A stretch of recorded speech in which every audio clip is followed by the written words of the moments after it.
I just finished reading Acts 16, starting at verse 16. And if you have not read this story about Paul and Silas being imprisoned, I really encourage you to go and read it. One of the main things, two main things that I really got from reading this story today is, one, when we are headed to prayer or worship or anything, the enemy can send distractions our way.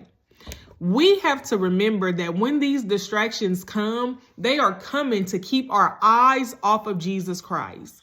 We need to rebuke and bind these things and cast these things down, not in our authority, but in the authority of Jesus Christ. We have no power. We have no authority, but we do get it in Jesus. So if these things come, cast them down in Jesus' mighty and holy name. Now, the second thing that I got from this story is that when bad things happen to us, because Paul casted out the spirit of divination in this girl that was annoying him, trying to keep his eyes off of Jesus's face, right? Trying to keep him distracted from the Lord. But when he casted that spirit out, he was beat and imprisoned, him and Silas. Now, once they got to prison, they could have cried. They could have said, woe is me, and played victim. They could have been discouraged, but they weren't. What they did was they prayed and worshiped.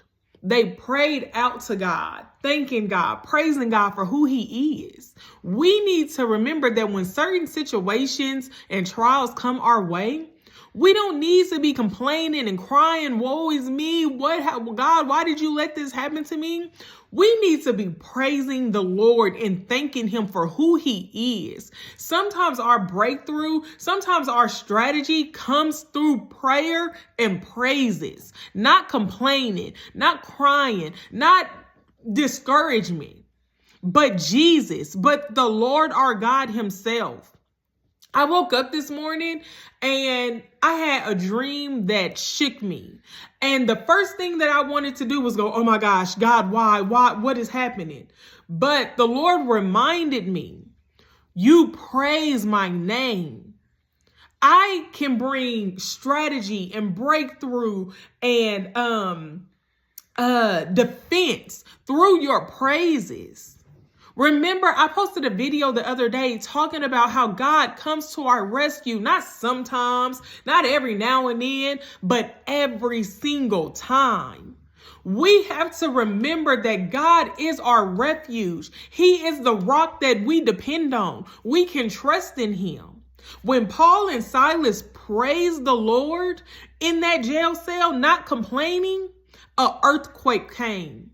And they found breakthrough. The earthquake opened up the jail, the bars of the jail, and loosened the chains off of their hands and their feet.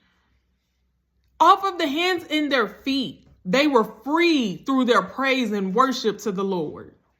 Then, not only that, they were able to save the prison guard, because the prison guard was about to kill himself because of the things that was happening, or basically the prison guard thought that the prisoners had escaped and he was about to kill himself. But Paul said, wait, we're still here. Do not harm yourself. They were able to get provision from that prison guard, because that prison guard said, oh, y'all still here? How do I become saved? What do I need to do to become saved? And in him doing that, Paul was able to go to not just the prison guard, but to his family and save them in Jesus Christ's name and baptize them in Jesus's name. So those were lives and souls saved for the Lord. Paul and Silas could have been complaining, and it wouldn't have did nothing for them or the people around them. We have to remember that our faith is in Jesus, not what we can naturally see, but in the supernatural of what God is doing for us.